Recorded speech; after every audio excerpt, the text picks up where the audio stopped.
et à tous. Je suis ravie parce que je suis en la présence de Romain Repol. Bonjour Romain. Bonjour Christelle, bonjour. Alors avec Romain aujourd'hui, on va parler du recouvrement d'âme. Mais j'aimerais d'abord, Romain, que tu te présentes, s'il te plaît, pour toutes les personnes qui ne te connaissent pas, parce qu'on va parler du recouvrement d'âme, donc c'est dans les énergies. Mais je sais que tu as beaucoup d'autres flèches à ton arc et par conséquent, chez Crevette Papillon, on se présente intégralement dans tout ce que l'on fait et qui nous sommes. Ok, alors, écoutez, déjà, je suis content de pouvoir échanger avec toi aujourd'hui, Christelle. Et puis, bonjour à tous ceux qui regarderont cette vidéo. Voilà. Alors, moi, c'est Romain, donc j'habite Natage, une petite commune située entre Belay et Yenne, et limitrophe avec les Pays de Savoie. Je travaille avec les énergies en tant que magnétiseur. J'accompagne les âmes à se libérer de leurs blessures, aussi bien physiques et émotionnelles. J'allie, on va dire, j'essaye de concilier le corps, l'âme et l'esprit. Voilà, conciliateur du corps, de l'âme et de l'esprit, agitateur de conscience aussi. Et puis en fait, je me dis, voilà, j'ai pas forcément une étiquette particulière parce que j'ai remarqué que chaque rencontre est différente, chaque soin est différent. Et voilà. Donc à côté de ça, moi j'adore utiliser du coup comme protocole le recouvrement d'âme.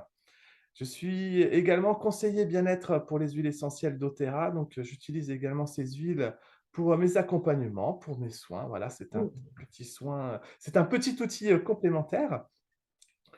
J'effectue également des guidances et sinon à la base, j'étais chef cuisinier. Voilà. Eh bien, très bien. Depuis combien de temps tu exerces? Donc j'exerce maintenant depuis 4-5 ans. Et j'exerçais déjà petit, il faut savoir, pour mes amis, pour ma famille, parce que je ressentais déjà cette, on va dire, cette capacité, cette facilité que je pouvais avoir à me connecter à cette source et à pouvoir en fait soulager et apaiser les âmes autour de moi. Je m'étais rendu compte également que beaucoup de demoiselles, par exemple, qui étaient en soucis sentimentales, venaient vers moi pour être consolées, pour être apaisées, pour être guidées aussi. J'exerçais d'abord, enfin, je m'amusais déjà avec les cartes à l'époque, avec les as de trèfle, les dames de cœur, les choses comme ça. Je faisais déjà des petits tirages avec les prénoms. Et voilà, mais j'exerce réellement maintenant depuis 4-5 ans, voilà, tout simplement. Eh bien, merci Romain pour ta présentation. Moi, j'aurais besoin que tu m'expliques d'abord recouvrement d'âme. Bon, ça veut dire que notre âme, elle n'est pas entière. Ça veut dire quoi? Si elle n'est pas entière, où se trouve le reste de notre âme? Comment se fait-il que notre âme, elle est pas complète? Enfin, tu vois, j'ai vraiment tout cet ensemble de questions à te poser parce qu'on entend tout et n'importe quoi très souvent sur les réseaux, les moteurs de recherche.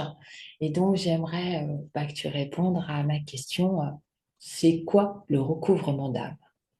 Alors, le recouvrement d'âme, on va parler en fait d'un soin spirituel, d'une aspiration chamanique. D'accord? D'accord. À mon sens, pour moi, après vous prenez ce qui est aligné de ce que je vais dire, bien sûr, c'est propre à chacun. Mm. Pour moi, c'est comme si notre âme, elle avait une coquille. Voilà. Et à chaque expérience douloureuse de notre vie, ça peut être, je ne sais pas moi, ne serait-ce qu'un déménagement, un licenciement, une rupture sentimentale, un deuil, et c'est comme si on perdait un morceau de cette coquille autour de nous. D'accord. Donc, en fait, l'âme est au milieu et il y a une partie qui s'échappe à chaque fois qu'on vit un traumatisme. Voilà, il y a des morceaux de la coquille, hop, qui s'échappent.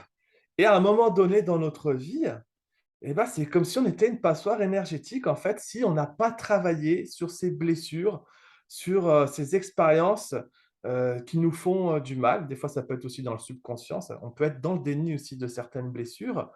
et du coup bah, provoquer présentement de la dépression, des déséquilibres immunitaires, des difficultés à réaliser bah, des deuils, l'impression de tourner en rond aussi, de répéter toujours les mêmes schémas, d'attirer toujours les mêmes personnes. C'est bien souvent parce que bah, on a une passoire énergétique et qu'on a plein de petits morceaux de cette coquille qui sont un peu partout, en fait, parsemés, et sur lesquels on doit travailler pour pouvoir les récupérer, se sentir finalement en complétude de son être. Quand elles s'en vont, ces parties de notre âme, elles errent, elles font quoi? Bah, c'est ça, elles errent en fait, elles sont toujours, en fait, c'est comme si elles étaient restées figées un peu au moment de l'expérience. Et voilà, et puis des fois, ça peut être la personne aussi qui a pris ce morceau d'âme, des personnes qui nous ont fait du mal, malgré elles. Et du coup, bah, le but, c'est de purifier le lien, par exemple, avec cette personne et récupérer le morceau d'âme. D'accord. Là, donc les morceaux d'âme, en fait, ils sont pas forcément posés à des endroits, tu sais, sur nos corps énergétiques, à des endroits différents. Non, à mon sens, moi, ils sont vraiment restés dans l'expérience. Et lors de ce protocole, de ce rituel, on va faire un travail de âme à âme, si tu veux, pour récupérer ce morceau d'âme. Donc, moi, pour moi, il erre quelque part, mais te dire exactement où, je ne sais pas. Voilà. Tout ce que je sais, D'accord. c'est qu'on va ressentir quand même ce morceau d'âme, qu'on va le récupérer, le sentir entre les mains et le remettre au niveau du cœur. Voilà. D'accord. Alors, bon, tu m'as dit dépression, tu m'as dit traumatisme. Il y a des signes que je peux avoir et qui vont faire que je me dis, ouh là là, j'ai intérêt à appeler Romain parce que là, mon âme n'est pas complète. En tout cas, ma coquille est fissurée. Ah, les signes, déjà, donc ça peut être des petits signes de dépression, des petits signes aussi de comportement addictif, hein, la cigarette, l'alcool, les drogues, enfin voilà, ça peut être différentes dépendances aussi. Et c'est surtout à un moment donné où eh ben, on a l'impression de tout le temps répéter les mêmes schémas et qu'on ne sait plus quoi faire. Pourtant, on fait attention à son alimentation, pourtant on fait du sport, pourtant on prend soin de soi. Mais finalement, au fond, bah, il est possible qu'il y ait encore des petites blessures à travailler dans le subconscient. Et du coup, le protocole, les recouvrements d'âme peuvent aider la personne à, eh ben, à se libérer, à purifier tout ça et pouvoir arrêter de tourner en rond, en fait. Parce que du coup, on se retrouve à un moment donné comme si on avait plein de chemins à emprunter, mais on ne sait plus lesquels prendre. Et du coup, bah, voilà, comment on fait? Comment on fait? Qu'est-ce qui se passe? Pourquoi je prends soin de moi, mais il y a encore des choses qui bloquent? Et comment ça se passe pour remettre tout ça en place? Et ben, pour remettre tout ça en place, déjà, dans un premier temps, je propose à la personne de faire un état des lieux, en fait. D'accord. C'est-à-dire, on va regarder un peu les blessures de l'âme qui ressortent le plus, dans un premier temps. On va aller fouiller dans tous les domaines de la vie de la personne, c'est-à-dire, on va regarder au niveau professionnel, au niveau familial, au niveau sentimental, au niveau spirituel aussi, c'est intéressant, au niveau de la santé, puis plein d'autres petits voilà, domaines. On va fouiller un peu partout et faire le point dans chaque domaine avec des questions, avec des tests. Et à partir de là, je vais inviter la personne à remplir un tableau, le tableau des épreuves, ça s'appelle, où dans une colonne, on va mettre donc son épreuve, avec qui on a vécu cette épreuve. Est-ce que cette épreuve, en fait, c'est la personne elle-même qui nous l'a fait vivre ou c'était indirect? Et surtout, qu'est-ce qu'on a ressenti durant cette épreuve? Voilà, quelles sont les émotions qui sont sorties le plus? Quelles sont les blessures? Et moi, par rapport à ce tableau, ça va me permettre de préparer les différents protocoles et du coup, de pouvoir voir, cibler, est-ce qu'on va couper le lien? Est-ce qu'on va purifier le lien? Est-ce qu'on va faire un nettoyage? Est-ce que la blessure aussi est héréditaire finalement? D'accord? Est-ce que c'est une blessure transgénérationnelle où on va purifier le lien avec sa tante, son arrière-grand-parent, ses parents? Voilà. Et donc moi, ça va me permettre de cibler tout ça pour ensuite, par la suite, commencer les protocoles Et donc, lors de ce protocole, bah, du coup, tu veux que je t'explique un peu exactement comment se déroule le protocole, Christelle? C'est Ben, OK pour toi? ouais, hein, moi, je suis une grande curieuse de la vie et puis je pense que la personne qui va regarder la vidéo aussi, alors, comme- Donc, le protocole, il faut savoir qu'il se fait aussi bien à distance qu'en présentiel. D'accord?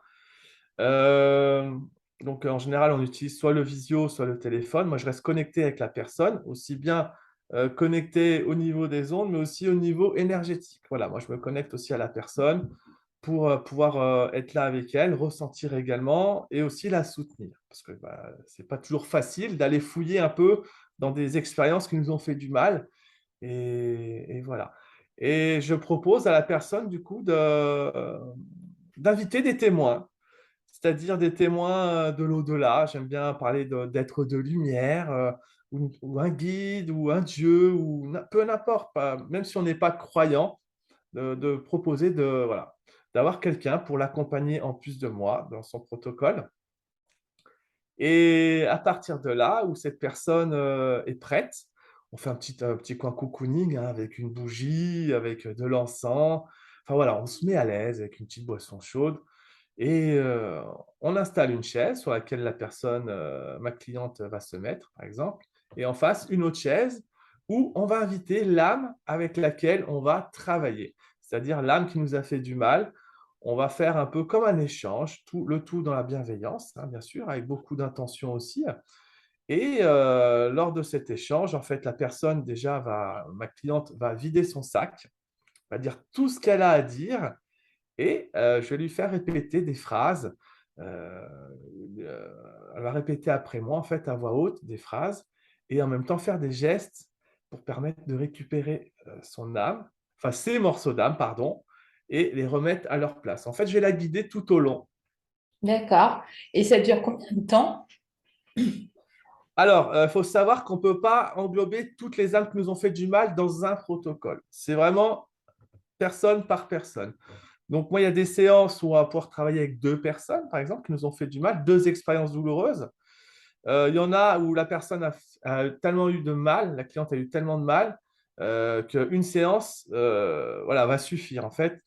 Enfin, disons que je ne vais pas pouvoir travailler sur d'autres personnes parce que bah, du coup, il y a eu tellement de choses mauvaises avec cette personne qu'on va prendre vraiment l'heure, une heure et demie pour travailler là-dessus. Voilà. Et après, bah, tout dépend du nombre d'expériences pour le nombre de séances, de ce que la personne a vécu. D'accord. Et donc, en fait, l'âme qui est sur l'autre chaise, j'imagine que vous l'invitez. Oui, bien sûr. J'imagine que vous l'invitez. Ça n'empêche pas. En fait, c'est juste enlever le lien toxique. Le but, c'est pas de couper le lien avec la personne, Oui, c'est c'est de le. purifier le lien. Voilà. C'est d'assainir le lien. Ouais. Donc, c'est dans le sens où il n'y a que la partie toxique qui est enlevée avec la personne. Et par contre, le lien, bah, de toute façon, il existera toujours. Ça, on le voit dans plusieurs des vidéos qu'on en parle, hein, avec plusieurs professionnels. Couper le lien toxique, ce n'est pas enlever le lien d'amour et ni de fréquenter la Tout à personne. fait. Et donc, oui, il y a un protocole aussi pour couper, par exemple, un lien de souffrance. Ouais. Hein. Ça arrive parfois que tu te retrouves avec des clients, des clientes qui, eux, viennent pour un recouvrement d'âme, mais suite à leur propre vie antérieure, à des peurs qu'ils Ça ont m'est pas fait. encore arrivé. D'accord. Ouais, mais ça pourrait arriver. Ça pourrait arriver, parce que, bah si, enfin, ça m'est arrivé indirectement, en fait, parce que la personne, par exemple, avait des blessures. Donc, ce n'était pas d'une vie antérieure, c'était plus transgénérationnel, mais la personne était décédée, hein. Et que même si la personne était décédée et qu'elle n'a pas forcément connu, eh ben, on a pu quand même travailler sur ce lien. D'accord. Voilà. Ouais. Mais après, sur, on va dire, les vies antérieures, ça ne m'est pas encore arrivé. Mhm. Oui, parce qu'il y a certaines personnes qui ont fait des packs, je sais pas moi, packs non-mariage, chasteté, pauvreté, on en parle de plus en plus. Et comme tu dis que le recouvrement d'âme, bah, c'est sur des choses qui peuvent se répéter. Ça en fait partie aussi, c'est pour ça que je te demande. Oui, et c'est pour ça qu'avant aussi de commencer les différents recouvrements d'âme, il y a un recouvrement d'âme en fait où on va inviter personne en fait. On invite personne et on va faire, on va dire globalement, un recouvrement d'âme où on va prendre les énergies un peu éparses sans pour autant viser une situation, si tu veux, déjà. Voilà. Pour après enchaîner sur les autres protocoles. D'accord. Ça doit être bien parce qu'en fait, il y a plusieurs petits temps dans la séance, en fait, finalement. Oui, on fait des petites pauses parce que bah, des fois, ça peut un peu brasser quand même. Et puis voilà, ça permet aussi de se poser, de ressentir. Moi, c'est surtout, j'invite la personne au moment où elle va récupérer ses morceaux d'âme, au moment où elle va accueillir ses morceaux d'âme, de vraiment ressentir tous ces petits morceaux qui arrivent en elle, en fait, et sentir cette énergie magique, en fait, qui revient à elle et se sentir de plus en plus complète. Et en plus, ce qui est sympa dans ce protocole, c'est en récupérant nos morceaux d'âme, bien souvent, on va rendre aussi finalement des morceaux d'âme qu'on a pu voler à la personne aussi également. Et du coup, indirectement, bah, la personne aussi avec qui on a invité eh ben, va se sentir bien aussi également. Est-ce que tu aurais un petit exemple à nous donner? Bah, l'exemple d'une dame qui était venue me voir, qui avait beaucoup de mal à échanger avec sa maman, en fait, parce que bah, sa maman était complètement fermée. Ça faisait déjà quelques temps où bah, elle ne se parlait plus, ou quasi bonjour, ça va, voilà, c'est tout. Où bah, on a travaillé dessus plusieurs fois. On a fait plusieurs protocoles avec sa maman. Et en même pas quelques semaines, petit à petit, en fait, c'est comme s'il y avait eu, bon, déjà, le travail s'est fait sur la personne qui est venue me voir, mais la maman a changé aussi également. Voilà. Et elle a accepté un peu ce qui s'était passé. Elles ont pu en parler aussi avec beaucoup plus de facilité. En fait, voilà, ça a créé un lien beaucoup plus fort et ça a libéré aussi des tensions qui étaient là depuis bien trop longtemps, sur lesquelles elle avait peur de travailler, hein, bien sûr, parce que bien souvent, on a peur hein, d'ouvrir certaines portes qui nous font du mal. Et voilà, donc pour ce petit exemple, et du coup, c'est vrai que depuis, bah, elles s'entendent beaucoup mieux, elles arrivent beaucoup mieux à échanger et c'est beaucoup plus fluide, voilà, et beaucoup plus dans l'amour. Merci. Euh, Tu as dit 1 heure et demie en moyenne, une séance. Oui, parce qu'il y a donc, voilà, la séance, déjà, moi, j'aime bien mettre à l'aise la personne. Des fois, on va faire un peu de respiration, on va faire une légère méditation guidée. Enfin, voilà, je vais poser la personne avant. Mm. Et après, bah, voilà, c'est le temps de faire un débrief aussi sur la séance, comment ça s'est passé. Enfin, voilà, je ne suis pas regardant. J'aime bien que la personne, elle ne soit pas là, avoir un rendez-vous tout de suite derrière, qu'on prenne vraiment le temps. Et voilà, tout simplement. Alors, si je veux venir te voir pour un recouvrement d'âme, moi, je fais comment? Et bah, tu me contactes donc avec les différentes coordonnées que je vais pouvoir te transmettre. Mhm. Et via mon site, en fait, il y a mon numéro de téléphone, il y a mon adresse mail. Et avant, bah, moi, je propose toujours déjà qu'on fasse le point au téléphone, ça c'est gratuit déjà, et voir un peu sur quoi on pourrait travailler ensemble et voir si déjà la personne est intéressée hein, pour faire l'inventaire, un peu le tour, ou si elle préfère attaquer, par exemple, voilà, moi je sais que le deuil de mon papa, par exemple, j'arrive pas à le faire, je veux travailler directement là-dessus. Donc, ok, on va travailler directement là-dessus. Et là, on va pouvoir entamer finalement, dès la première séance, le protocole du deuil avec la personne. Et donc voilà, il suffit de me contacter tout simplement, on échange ensemble. Cela n'engage à rien, bien sûr. Et puis bah voilà, moi je vous propose les différents accompagnements qu'on peut faire, les différents rituels aussi, parce que j'ai plein de petits rituels à côté que je peux proposer. Et voilà. Oui, et puis on va retrouver tout cela sur la description, hein, bien entendu, de la vidéo. Vous allez retrouver, bien entendu, ses coordonnées téléphoniques, son site internet, mais aussi ta très belle page Facebook. Voilà. Donc, eh ben, merci beaucoup, Romain.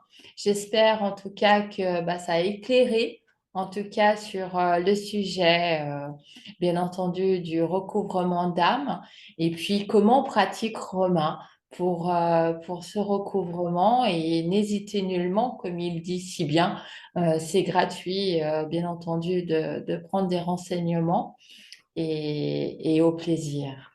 Merci à toi. Merci Christelle pour cette invitation, pour cet échange, hein. C'est toujours de beaux moments d'échange avec toi. J'adore. C'est fluide, c'est authentique. Voilà, j'adore. Et puis bah au plaisir, hein, d'échanger à nouveau avec toi et avec vous aussi. Et puis voilà, si vous avez des questions, n'hésitez pas. La moindre petite question, ça vous coûte rien en fait. C'est juste faire peut-être un premier pas vers la guérison déjà, ne serait-ce que discuter, d'échanger et d'avoir finalement pour vous une oreille attentive qui sera là sans vous juger, sans quoi que ce soit, juste à vous écouter et pourquoi pas vous guider. Voilà. Eh bien, je vous souhaite une excellente journée ou une excellente soirée et puis un très bon cheminement à vous et à très vite. À très vite et je vous souhaite également plein de belles choses. Au revoir. Au revoir.